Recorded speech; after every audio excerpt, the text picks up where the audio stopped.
We are here on the shores of what used to be Lake Chapultepec. And I don't know whatever happened to it. In '67, the flood kind of took her out here. I don't know. I think there was more than that. DNR ordered the dam removed because Beaver Creek was a navigable stream, and the Ettrick fought it, but in the end they lost. Yep, and so that was the end of Lake Chapultepec. But that was in '67, I said. No. 1967. It can't be. That's the year that we graduated. Well, I can't help it. That's the year it says in the paper. That's pretty close. All right. We won't get into a fight today. On my left, I have Jim Lisinski, and on my right, we have Dick Beirne, who has volunteered to come up and help us with part 2 of our story of Ettrick. And we're going to do a little driving today and look at some of the buildings. Yeah, we have those old pictures here. We got a bunch here from Bill Krogan, and I says, Dick said he'd be good enough to come along, and we might get some wrong, we might get some right, but we're going to try to identify some of these buildings and where they used to stand, and maybe the business that might have been in them, because Ettrick had so many different businesses. I think the first business we're going to talk about maybe over here is the creamery. Okay. Which was set up here. The farmers realized, you know, being without a train, and we know what happened there in 1920s. Well, I think we are practically standing in the old roadbed of the train, aren't we? Yeah, right there in 53 runs. But being that there was no train, they had to haul their grain so far. So they didn't take long. They realized that, you know, dairy would fit well in here because one, I says cream, which was converted to butter, and I said they had a cheese plant and they could make butter out of their products here. So it's easier to transport butter than it was loads and loads of grain from here to La Crosse, which was probably their closest big sale place, you know. Otherwise you went to Trempealeau, and there you had to pay extra freight because it had to be shipped and loaded and whatever else.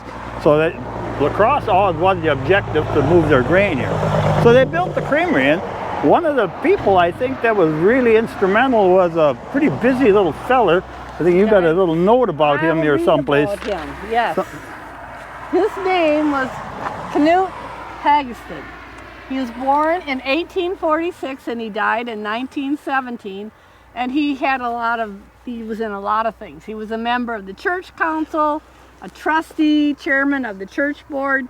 He helped organize the Ettrick Farmers Cooperative Creamery and also the Ettrick Scandinavian Farmers Mutual Fire Insurance Company. And he was president of that for 40 years. And he was at one time a member of the Wisconsin Assembly. He served as chairman of the county board. He was a director and a chairman of the board of directors of the Home Bank of Blair. And for many years, he was a trustee of the Trempealeau County Asylum, which is now the health care center. And at the time of, he was also for 15 years a trustee of Gale College. So he was one of those guys that like to stay busy, apparently. Evidently, yes. And he was at the time of his death a member of the board of directors of the La Crosse Lutheran Hospital. So that's quite the resume, isn't it? No kidding. Well, like I said, they opened the creamery here in 1885, and it lasted until 1972, I believe. That's what it says. You know, when it closed, and I said, well, all the creameries have been merging and closing it right along dairy. It was a big industry in Wisconsin, but now either it's big or you're gone. Yeah. And before it was like 30 cows on a farm or less, and everybody had a few cows, a few chickens. But being, like I said, they did not have the export here that they could move the product quickly. They had small products you could move. They had chickens. You could move a lot of chickens and eggs. They had sheep, which means they put up a woolen mill. Yeah. That was built 1885. That stood on this side of the creek here. I said we got some pictures from Bill Krogan, shows of the woolen mill. Ivor Peterson was instrumental of helping get all these things going, but he put up the flour mill. First we had a guy named Odin Vanez. He came here, he put up a grits mill, and that was just across, Bill said it was just across the creek over here. On the other side? Yes. Yeah. Okay. But we cannot exactly say where it was because the foundation is all gone now and whatever. We don't know who built the dam, but somebody had to build a dam to make Chapultepec. I don't know when it got built. I don't know. I guess I understood that when the mill was put up, that's when the dam. You know, and see, Bill already had the, Odin already had the grist mill here, so he had to have some kind of water-powered outfit. But they put the mill up here, and that ran until 1929. Then already the building was being used for storage. It evidently Walter Beirne bought it, and he turned around, and he was an investor and also an entrepreneur to some extent. The mill was taken down and it was rebuilt up by Pleasantville. A lot of the material was reused to build a new mill. People they reused things back Right. then. Everything Nothing got was tossed away. Tear it down, throw it away. Then in '76 here, when the bridge was done, they took out the 90-year-old bridge, and I said the blacksmith or the welder across the river here, across the creek, he helped take down the old bridge. They built a new bridge, and the woolen mill was just decommissioned and ravaged. I guess they just walked up and they had a fireman practice with it, and that was the end of the old woolen mill. Do you remember the woolen mill? I do. I was inside the woolen mill. It wasn't open, but we went in there, and the looms and the equipment was still in there. Looked like they just walked out and locked the door. Yep. There was invoices laying there and everything So at, I said, in their desk. Every town has got the same thing. You know, we've had businesses come and go. I said, but we've got this rumored thing about Ettrick. We got the pictures, so we're going to drive through town now and kind of look where some of these old businesses were, and some of the buildings that are still here are still, you know, identifiable, I guess, by the pictures that we have. So I think with that, we're going to drive over here where the creamery was. We'll look a little bit at that and look where the mill used to stand, and the woolen mill stood here, like I said, and we'll go across the river and stop and look at a few more buildings here. Beaver Creek, you mean? Well, it's the same thing. Creek, river. It was a lake at one time and had to be a river. The barges will be going by any moment. There's a picture we've got of the Ettrick fleet. Yeah. I think Bill has got even a picture of the Ettrick fleet. They're moving up to the old ice house that was across the river. So I've got one question. If there was a woolen mill, that meant there would have had to have been a lot of sheep around here. I think so, yeah. I remember my grandpa had sheep in Frenchville on the farm, and you know, shearing sheep was pretty common. Farmers did it a lot. Brought their stuff to town. They must have. I think that was the only woolen mill in the county. Yes, it was. And sheep were kind of notorious for really eating things down badly, and there wasn't a weed spray, so it was kind of a double-edged sword. You put sheep on a piece of hayland or grassland, they'd even eat the roots out. And then the next year you could put up corn, and it was pretty much weed-free for a while because a lot of the roots were taken out by the sheep. And then a year or so later, you had to put it back with sheep in there again. Did you ever have sheep? My folks did. Okay. Yeah, the only time I see sheep is when I go to Trempealeau County Fair. They've got some over there, and that's close enough for sheep. I had a wool sweater once, but that was as close as I got to owning a sheep. Too itchy and scratchy to hang on to. Yeah, the old army brain, but those are horsehair, I think. Okay. All right, we're going to get in the car and we're going to go, right? Yeah, because we'll have to talk about the finances here. I think you had a few notes here about finance? In the back of this. Right, comparing to what these people were, why they were getting into some of this stuff. Yeah. What they were spending for only was a penny or two, but eggs were almost $1 a piece. I believe the creamery, the reason they closed is it burned down. They had a major fire and it was 20 below zero. So there's a few legendary stories about guys with ice hanging off of their mustaches and stuff. Been there, done that, no? This creamery is the second one? Well, this is where the creamery was. Yeah. The creamery was here, then it could load right onto the train directly and take it off. Now I think it's apartment buildings or something like that. Yeah, they've been working It's been remodeled to some extent. And right here we make a left hand, and where the mill, we're going to turn here. This is where the flour mill stood, right here on this corner. And the woolen mill was on the left side of the road.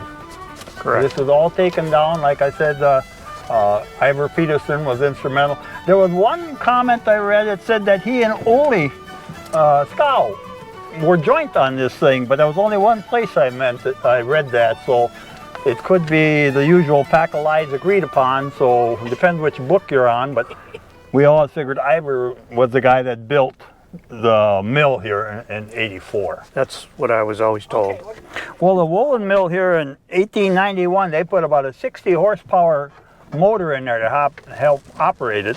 And they used the pressure from that to put the first hydrant up in front of James Camp's store here in town, which was kind of the footsteps for putting in the volunteer fire department that Ettrick had in 1929. But it was run here off of a pump from the old woolen mill.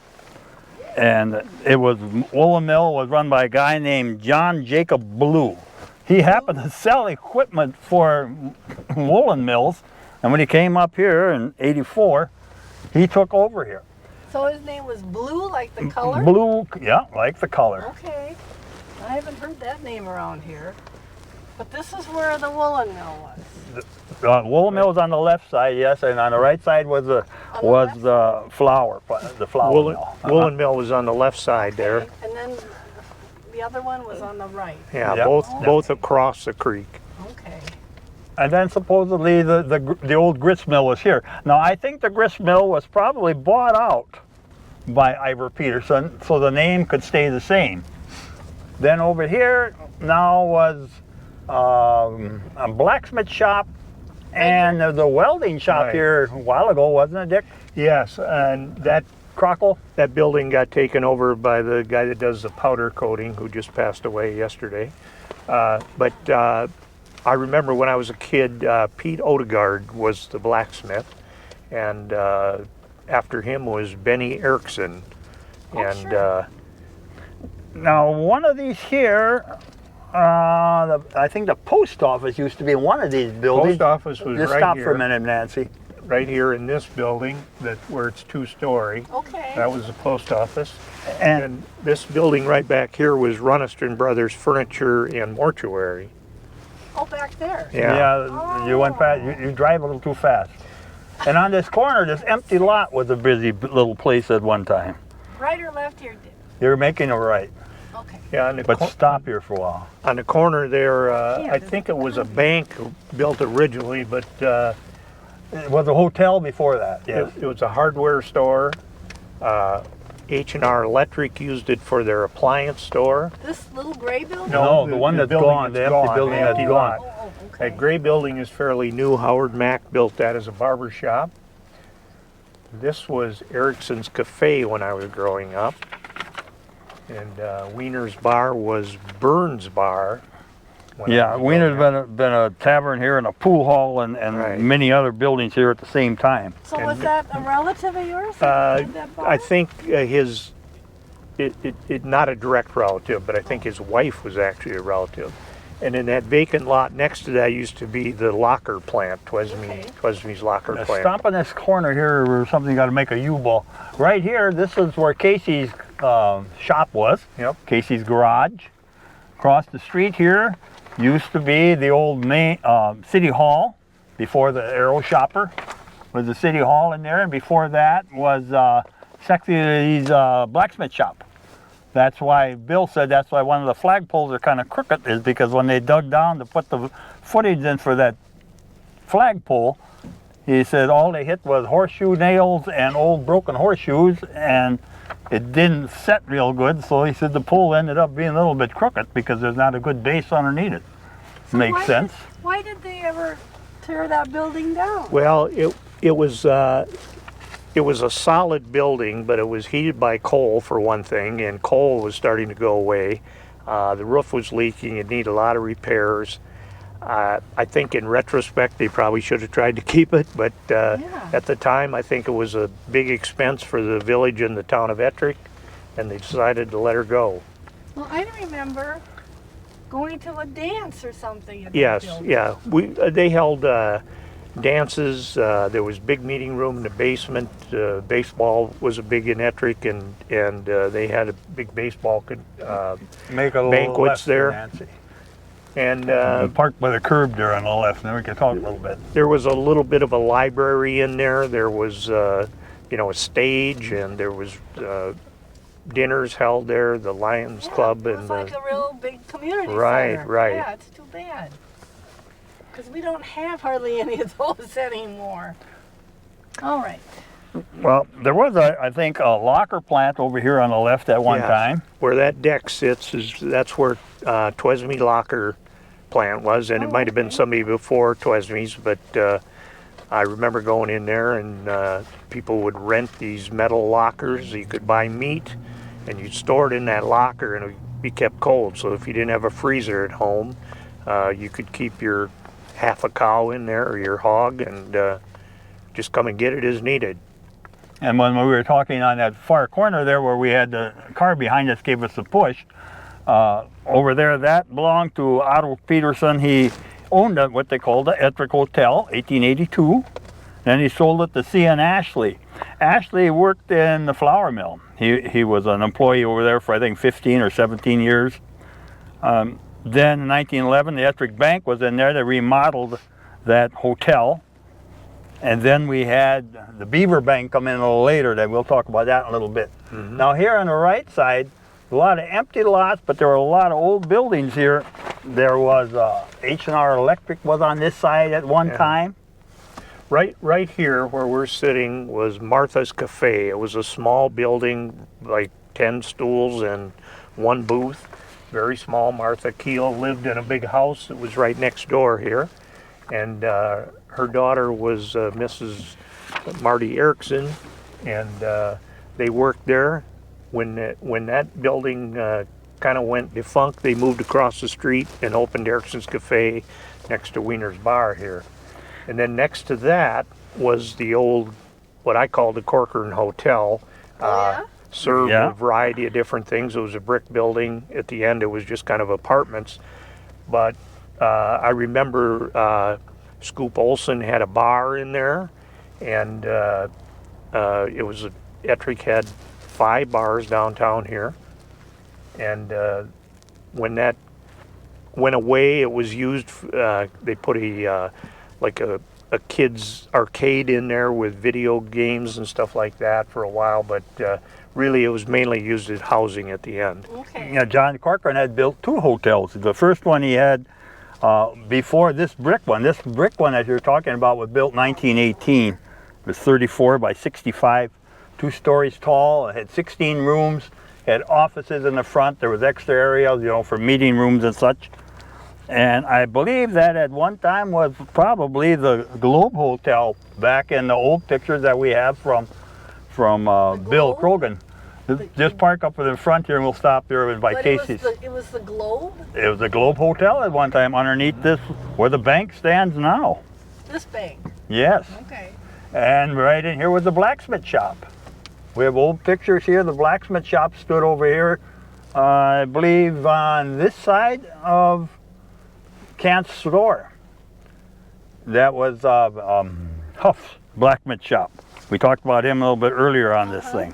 In front of his blacksmith shop was the fire hydrant, the first one in town. That's where they would get water if it was close here to help fight fires in town, because they didn't have citywide plumbing until later on. And right here, when I was growing up, was Gundy's Mobile Service gas station, and kind of an alley through there, and H&R Electric had their small appliance store there, and behind that they had a shop where they fixed TVs and radios. So you'd walk in there and they would have the stuff going and an oscilloscope going, and interesting place. Cog Hugden was a very bright guy who could fix anything. Yeah. And this big brick building there, this was James Kant's building. When he first came to town, it said he bought a drug business from Ivor Peterson. A drug business? Well, drug and hardware store, whatever. And I believe it was right next door where the tin shop and plumbing shop ended up later on. But he bought that one, and a year later he built this one.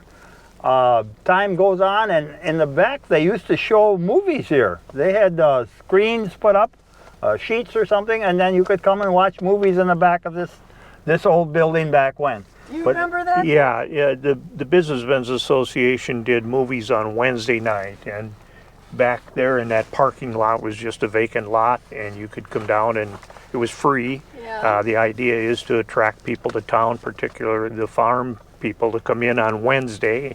They always came in on Saturday for the drawing, but they had a kind of a progressive business vans association, and they thought those movies would be a good idea, and they did bring a lot of people to town. Okay. And like I said, the blacksmith shop stood here, and that's where they had the bell on top. A lot of the older pictures we have, we can identify that Peter Huff's blacksmith shop because it's got the bell on top. It was right in here. Right here on the right, just before this building it stood. It's kind of set back. Before the brick building or this one? Yeah, before the brick building. This one here was a tin shop at one time. This one? Yes. Now it's, what is it, some kind of... It's a run shop, but when I was growing up, this two-story part of the building was Checker Grocery Company. Sure, I remember that. And then over on this side, they had a little feed store. It was attached to the store, but you didn't go from the store into the feed store. It had its own door. At some point, they remodeled and built the grocery store larger and encompassed that whole feed store. Okay. And here where City Hall is, this used to be Doc Alex Olson's office at one time. And it was the Beaver Valley Bank got in here. I believe it was 1921. And they ran for a few years, and then they ended up merging in 26 with the Bank of Ettrick. Then after a while, the Bank of Ettrick built where the bank is behind us over there, and that changed hands again later on. But now I said City Hall is in this little building. It was the Ettrick State Bank when I was a kid, and Mr. Camperud was the president of the bank. Robert Ufstall was like the head cashier, but they had a nice bank here, and we were in and out of there a lot, of course, because you had a little savings account with a little book, and you'd take $5 in there and put it in the bank. So I thought that this was a lawyer's office for a while. For a while, Alan Ohm owned the building, and he rented the front office, and he rented to the Village of Ettrick. Okay. The Village of Ettrick was originally had an offices down in the old town hall. When my dad took over as the full-time clerk, when he retired, they decided to have an office where people could come pay their taxes, so they rented here. Yeah. Alan Ohm retired a couple of years ago and sold the building to the Village of Ettrick. Okay. And they used the whole building, as far as you know? Yes. Okay. Yeah. All right, straight ahead here? Yes, the building up here, this was Bennett Andrew's New Idea Equipment Building at one time. Yep. This place with the golf carts? Yes. And then it was a service station for Folktales. Sinclair Station, and Bennett fixed tractors until he built the station. They remodeled it a number of times, but it was a traditional Sinclair station. Sold tires and had a really good business there. And I know he was in business in the 1940s fixing tractors, so he was around a long time. That's an old-timer gas pump, isn't it? Yes. I don't think it's working No, either. probably not. Gas would be reasonable on there. It probably didn't have a dollar sign on it at the time. And here was Brobel's Buggy was in this one here, if I'm not mistaken. They used to sell buggies and wagons and farm equipment. I don't remember that. My dad built that building. I'll take it up. It's underneath the post office, not under this one. Okay. Under the post office. Well, my dad built this building in 1948. He had the hardware store on the far side and the egg business on this side, and it was kind of a major deal. Somebody building a brand new business in town. He was renting places around town, and the business got good. And after World War II, he decided to open the hardware store. Well, like I says, all these businesses were on the main drag until 47 or 48 when the highway got moved onto the old rail line. Yep. So there was a Route 11 here, you know, it had a lot of business. Everybody running from La Crosse up to Eau Claire had to come through Ettrick. Mm-hmm. And so this is the new post office. Right. And like I said, this underneath here was a buggy shop in this area here before. Right here? Yeah, under this post office, yes. There's probably even old buggies underneath there, probably for parts. There was a big house when I lived here, and it was a house they cut in half somewhere and moved half of it here. Mildred Gilbertson lived there, as I recall. And the house next door was the telephone office. Yeah.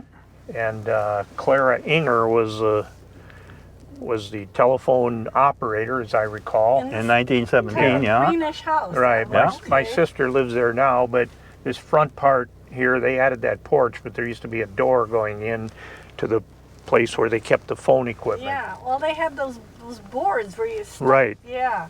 That used to fascinate me, how they could do that. I thought that was interesting. All right, straight ahead. Now, yeah, we'll go up and you turn around. We'll come back on the other side of the street here. Okay. These homes, a lot of them were added later, and whatever else. So, well, this is family business, so we're not going to get over involved.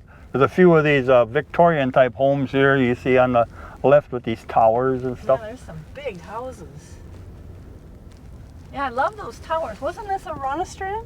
Mick Casey lived there, Steve Casey's grandpa. Oh, okay.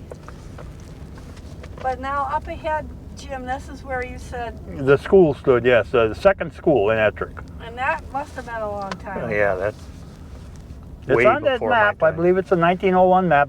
This school was still standing here till the third school got built there. What, 1907, 1911? Well, then the big one, the brick one that was out in the field. kind of. Yeah, that's the third school. The Okay. second school stood here. This one was 40 by 60. Had 2 rooms in it. Okay.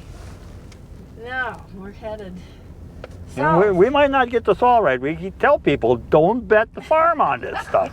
But I mean, we're trying to document what we do know. The good thing about getting old is that you start losing the people that can argue with you. We noticed that in a few of our videos there. One gentleman told us, he said, you can say what you want, there's nobody left to argue with you. Well, that's true. So you want me to go straight ahead here? Yeah, we'll go back down kind of where we started. We'll go up here in the corner. Here was the harness shop. Hans Christensen had a shoe repair shop and a harness shop. Here were On the right. where the Legion building was down here. Yeah, the first building here when I was a kid was a barber shop. And Howard Mack and Charlie Berg cut hair in there. And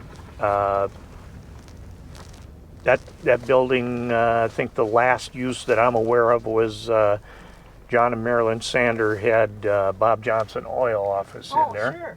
Okay. And behind it used to be the dry cleaning business. That building is gone as well. You want me to turn here? No, go straight and go around the corner where Ivan's house is.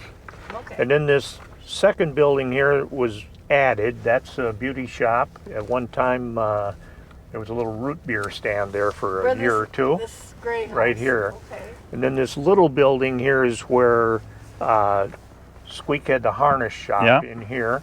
And probably it's been a number of different businesses. A country store, Grandma's Gym. Yeah, Harvey Olson had Harvey's Country Store in there, and then Lila Johnson opened a gym.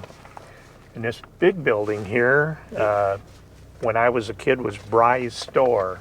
Yeah. It was a kind of a general store. They had groceries. They had a pharmacy in there, Yeah. and Ivor Peterson's building. Yes, This is the Ivor- first one made, the first building in Ettrick business. Yep. In Ettrick. This is Ivor's. And this is still the corner pub, right? yes. And people must have lived upstairs in it? Yes. When I was growing up, Leonard Sheehy lived upstairs with his wife, but I believe that Bry's lived up there at one time as well. It's like a big building. So, Yes. hang And if right. and if you turn the corner in the Yep. back part of the building, there was a laundromat there not that long ago. Right, yeah. But my dad also rented that space for his hardware store at one time. And there was a Firestone dealer on this strip here. That was my dad's. Okay, see, we got a picture of that someplace, I think, Yeah, we from do. Bill. Yeah, picture.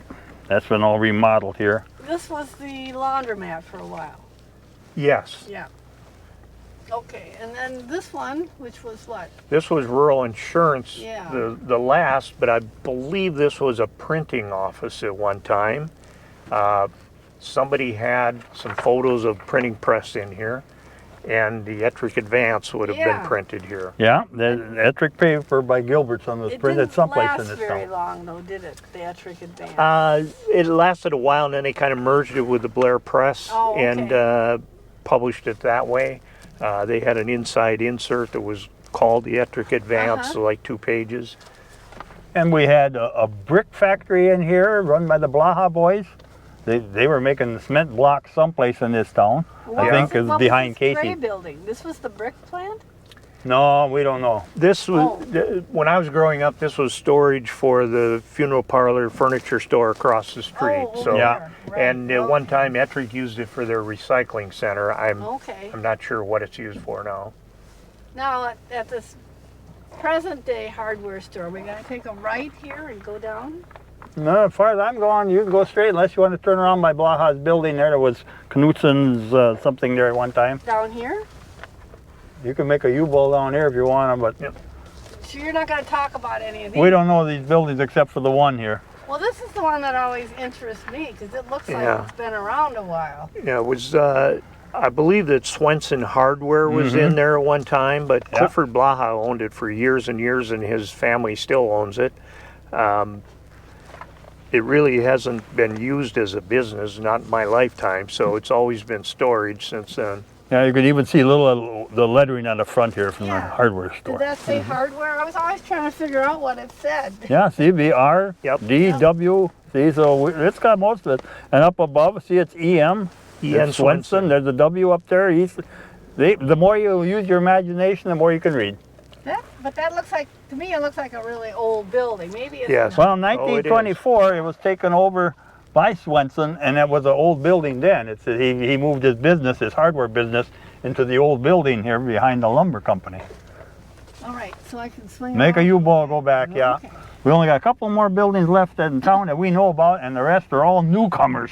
Well, but that's good, isn't it?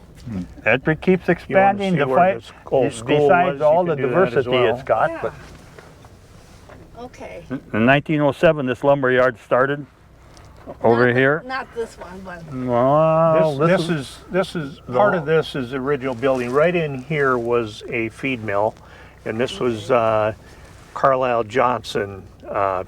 We went to school with his daughter, who was that? Jeanette. Really? Yeah. Oh, okay. And then I think he sold it to Twesme Brothers, so it was Twesme's feed mill. And part of this building to the left is the old Ettrick Lumber Company. They've added on to that. And I think they actually demolished part of it where they stored the lumber.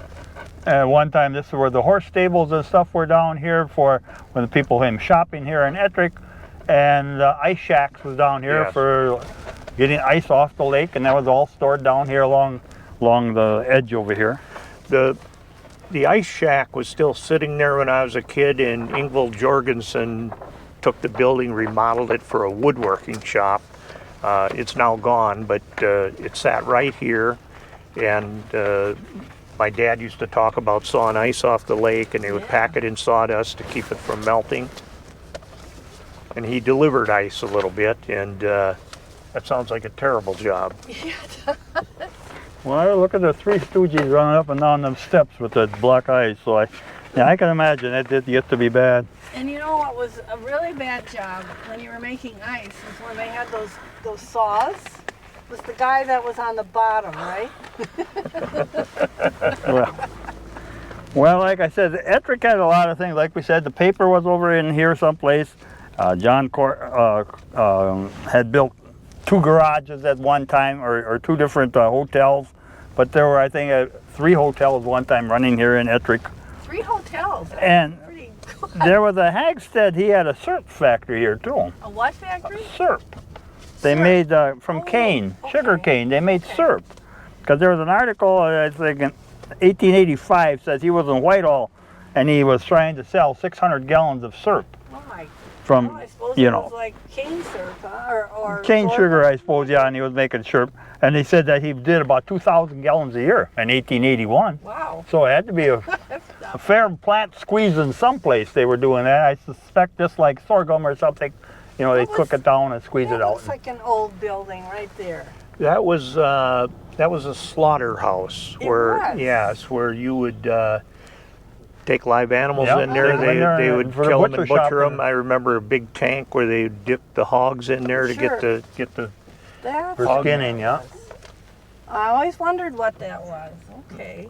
And Well, this building here was actually, when I was a kid, this was a meat market, and Conrad Amundsen had it. And part of that building here is gone, but that's where the furniture store and the mortuary was. Okay. And this must have been a pretty old building. Yeah. I mean, the foundation looks old, Yep. doesn't it? If there's another building that used to be a commercial building, if you want to turn left up here and then take a right past the old bank. Okay. Okay.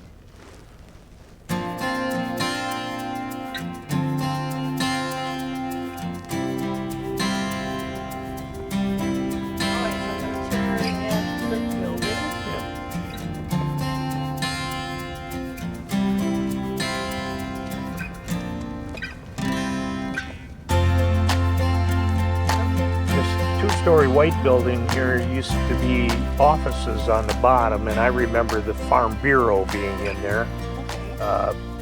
And I don't know what the Farm Bureau actually did in Ettrick, but I assume it was an insurance agency, maybe. Yeah, probably. Yeah. Okay. And then if you want to go by the old school, just go straight. Now we've got that picture of that 2 or 3 story building. And it looks like it's sitting out in the field. But Well, at that time, the whole Ettrick didn't expand out that far yet. Yeah. It still was set out in the yard. There was an article I read where there was a school on by Frenchville, Yep. and that school is not the one that we think of, and it's probably the one that was moved here for the Presbyterian Church. Turn right. well, that's getting confusing. All these schools. Well, you're lucky you don't have the runarounds here and doing the turnabouts. You'll be in rough shape then. Roundabouts.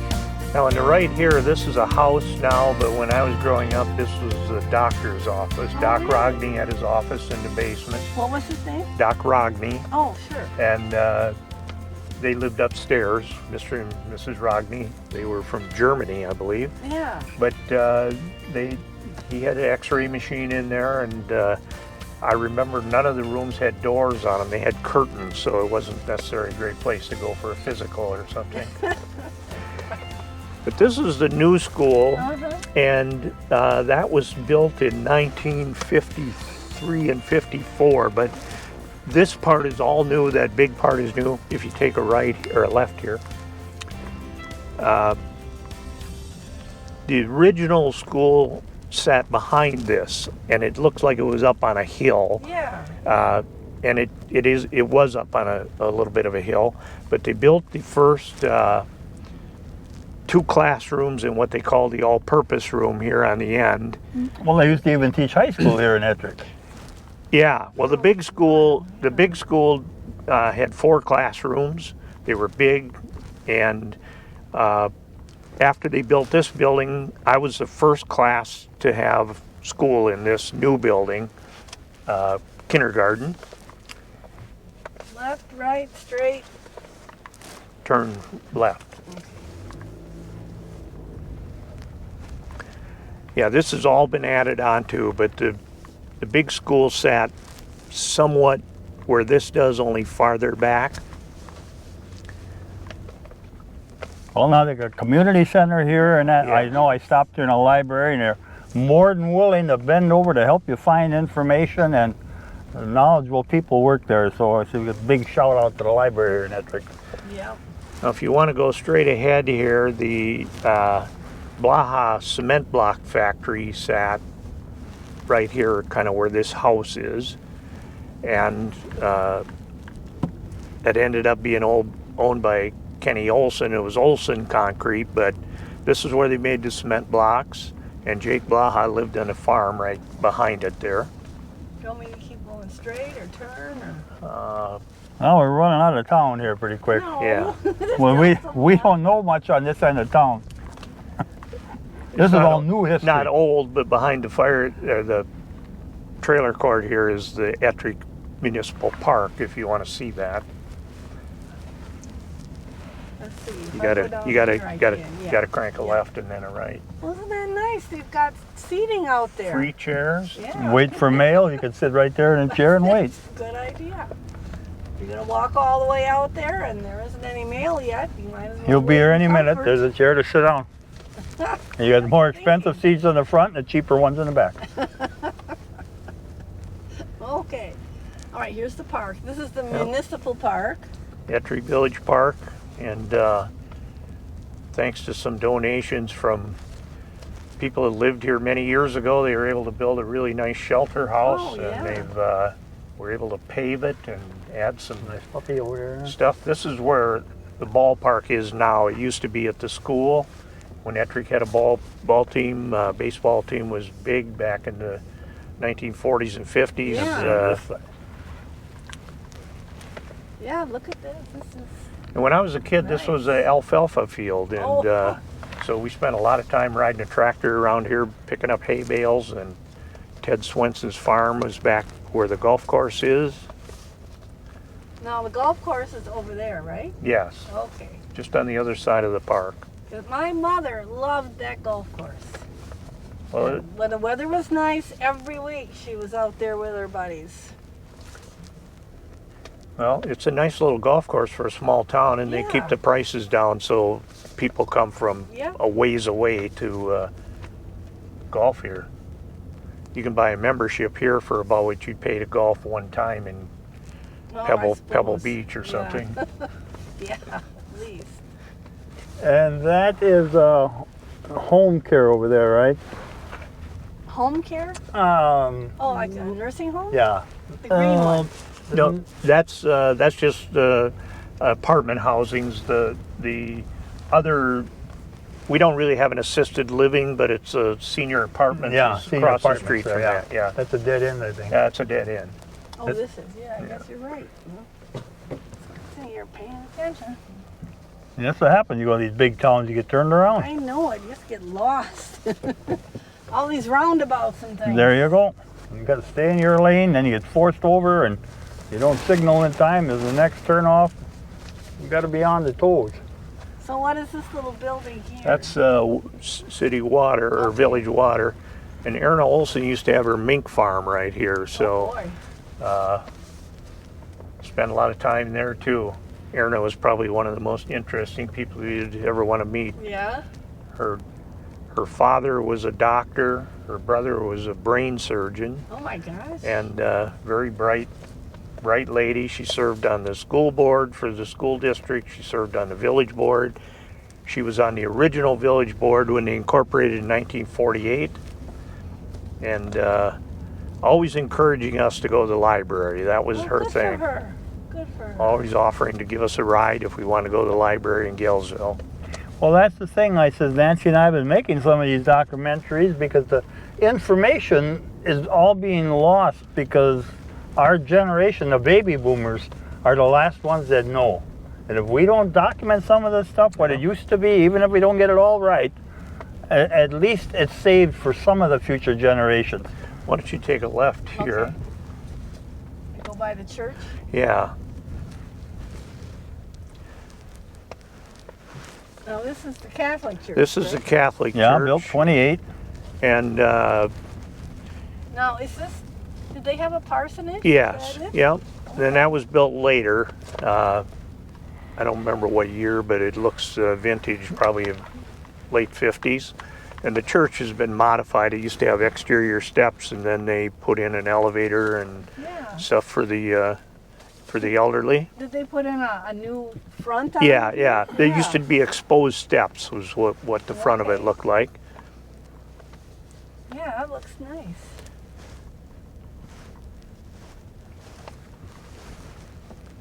Because the church used to be out by the cemetery. Right. Yeah. And then it burned down or something happened. Two churches burned down Oh, out there boy. before they built this one. Well, they must have thought that wasn't a real lucky spot. All right, because we are kind of getting onto the edge of town. Yeah, right out here is the factory that they used to have. There's still some people in there doing some manufacturing, but Uh-huh. that started with some guys from La Crosse that had a factory, and they kind of run on hard times. They ended up doing their work in North Bend in the old creamery, Oh, okay. and they were banking in Ettrick.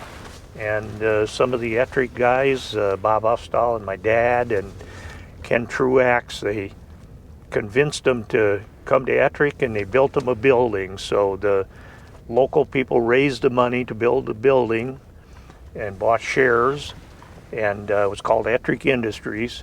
They built that factory, and the company that was there made fancy cookware for a designer in New York called Ernest Zahn, and they made copper clad and aluminum and stainless steel cookware, pots and pans. I didn't know that.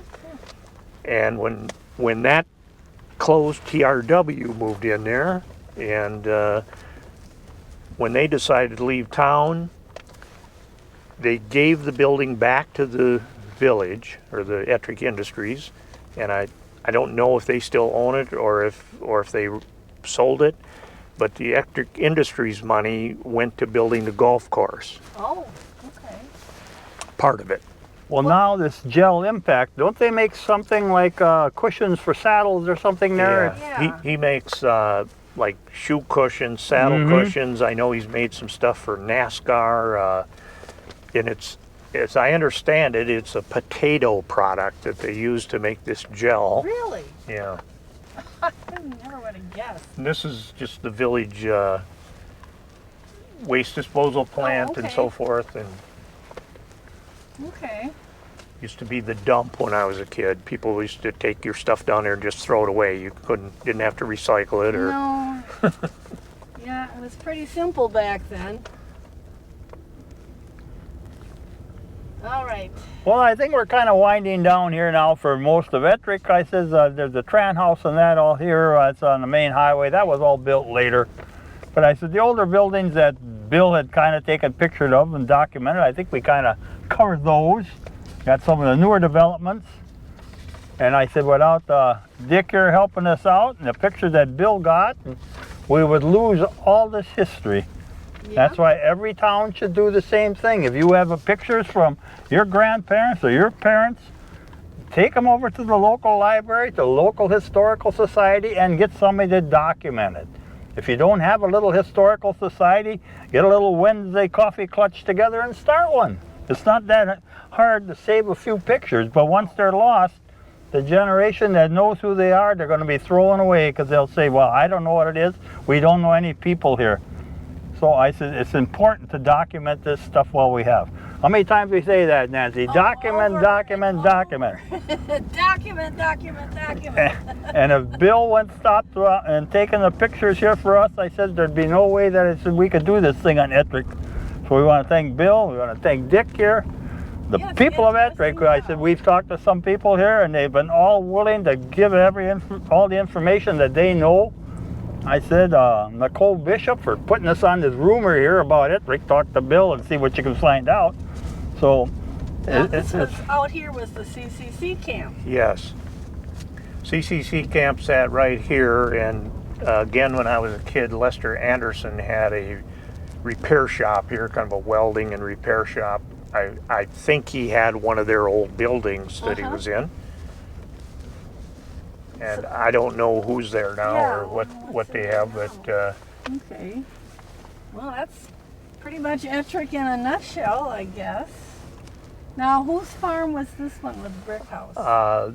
that was when I was growing up. That was Fred Filliner, and he's the one that sold or rented the land for the CCC, I read.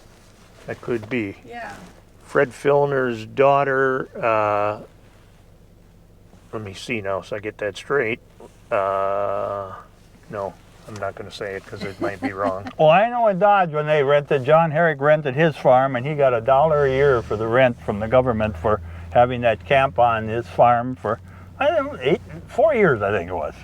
For 4 years, so that was $4 that he could just keep in his pocket.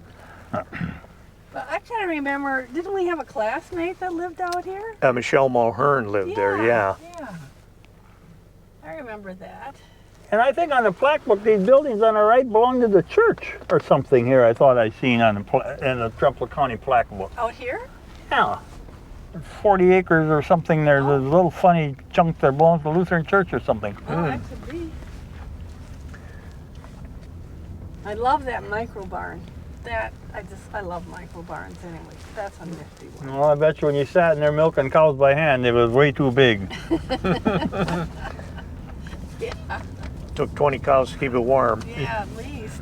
And then there's another little micro barn right up here. Yeah, and this was Albert Gunderson's house when he was growing up. John Gunderson, you may remember John. And before they built these other houses in the lot here, there was a baseball park there, and John Gunderson had like a youth baseball league when we played ball there. Okay. Nice decoration on this home here in the corner. Look how that's blended in there with the limestone rock. Yeah. Older home on this side too also. So is there anything else that you think we should go look at there? Let's see. Well, I think we've got it pretty well covered unless you're going to stop in one of the local taverns yet and we'll check out the interior of those off. Oh, we'll do that off camera. Unless you want to go by the feed mill out there on the highway where the elevator is. Oh, out here. Sure, we can do that. That's probably pretty well. And it's the, I don't remember there being anything else out there where the Quick Stop is. That's been a gas station since as long as I remember. Yeah. The pickle factory used to be behind it there. That's it, the pickle factory, yes. Because Ettrick used to have a pickle festival, didn't it? Used to be called Pickle Days. Yeah. And then they had a pickle queen. Miss Pickle. Yeah. I had a friend that had been a pickle queen, so yeah. And now it's Ettrick Fun Days. Fun Days, yeah. Yep. But this all used to be Lake Chapultepec. Well, this was just kind of weeds here because Weeds and lowland. The dike had to be above us a little ways. right here used to sit the Ettrick stockyards. It's got torn down. They built this storage building, but there was always cattle being loaded there and so forth. Back to the train depot up above here. And this is the train depot. And the tracks ran from there up towards the creamery. Uh-huh. Okay. And then what's the story on the elevator here? You know, when I was a kid, it was a robust elevator, and actually Walter Bourne was the guy that ran it at the time. Pickle factory sat right here where this metal building was. It was an old rickety wooden building. It had some big wood vats out back. Yeah, and Bourne started here in 29, so what was here before that, I don't know. Tran House was built, what, in the 70s maybe? Yeah, probably. Something like that. And don't drive in that hole, Nancy. I'm not. Well, okay, I'm not going to be pushing if you go in there. Look how deep that hole was. She almost went in there. Faith in me. Don't tell Mary And about the old road used to run on the other side of this, down along here, and then it met up with what's now Highway 53. The But main road. yeah, the old main road. Highway used to run 11, there. yep. Okay. I honestly don't know who has this now, but I don't know if some guy won't come out with a shotgun, we'll know who it is then. A little duck. I think we can get out this way. yep. This was the old road, and Oh, I didn't if know take a right here once, and you can kind of get the lay of how it. Highway 11. Okay. This continued on down along the creek here, and actually the Ettrick dump used to be over here, and I remember when this was still a usable road, and the highway was there, but people still drove on this old road because the dump was right over here. But then, when this was the road before the highway bypass. Right. Ettrick. Okay. And it kind of wound its way around Frenchville a little bit. It's kind of hard to imagine now that it went where it went, but I think in a 38 map you can still see, you know, it's still got the layout of the old road. Okay. Well, maybe I'll just turn around. yeah, I think But so. this is where they have like truck pulls and things. Yeah, like this here. this is the Lions Club grounds now. But the road kept on going. Kept on going right down that way. There's Galesville. a couple little houses that it comes out right there, and it, for a while, it travels along the current Highway 53. Yeah. Well, that must have been a real blow to Ettrick when they bypassed it. I bet people weren't happy. I would say probably not. You know, it's nice to have a highway to get to Ettrick, but Yeah. but when you lose that traffic through town, you know, the gas stations and the restaurants are going to suffer. Yeah, yeah, it's tough. Every time you talk to somebody who wishes they didn't have the highway coming through town, I always tell them, careful what you wish for. Yeah, I suppose. Now, you still have siblings that live in Ettrick? Yes, yes.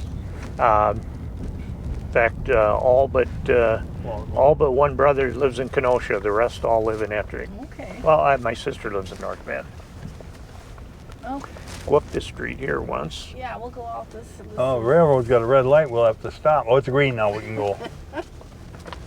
This is kind of where we started out. This the is where other we day. started our adventure Yes. here in Ettrick. Yeah. Because we started out and John Hoover, he came out and taught Yeah. Okay. us. We got to thank John for his donation of Yeah. time and knowledge to help make our video here. And And here's John's garage. here's the Your old lights are on. depot again. Yeah. I think the other building was like a repair shop for the railroad. This Uh-huh. was the depot itself here. Because people did take it to Blair. I mean, they rode up there. Well, I know it used to be when they ran through Dodge, it was 2 cents a mile. I don't know what they charged here, but the Dodge train to Winona was 2 cents a mile. Yeah. You'd jump on and you'd go. But that 2 cents was a lot of money. Well, I guess we'll go back to where we started on, what was this?